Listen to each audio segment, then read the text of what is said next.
Coding 3min bug in Apple. This is the simple version of Shortest Code series.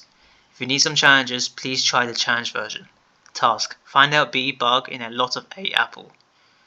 There will always be one bug in Apple. No need to consider the situation that without bug or more than one bugs. Input: string array Apple. Output: location of B, X and Y. So these are all the challenges in this series, starting with bug in Apple.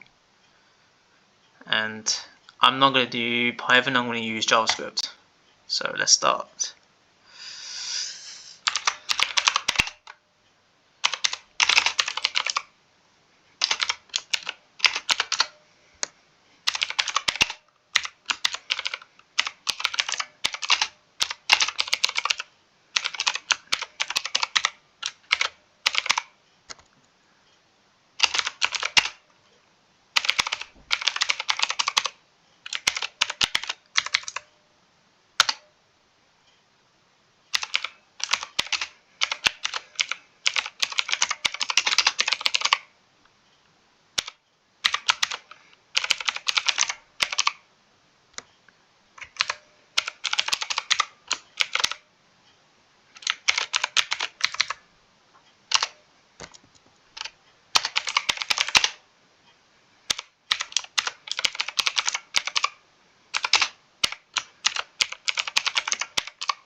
Right, so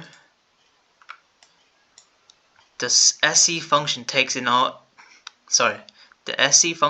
argument Apple, which is an array of arrays. This can be thought of as a grid or as a 2D array. The function goal is to identify a particular grid element's coordinates. The symbol B designates that element. An argument to the findIndex method is a callback code. In Apple array, this callback method is used for each apple. Each row in the Apple array is represented by the callback function's row argument.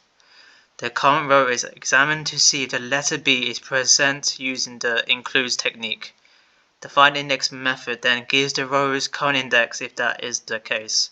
The x coordinate of the grid unit, designated as B, is represented by this index. The function employs the indexOf method to find the y coordinate of the grid's B element after locating the x coordinate. Last but not least, the function outputs an array containing the x and y coordinates of the grid's B element.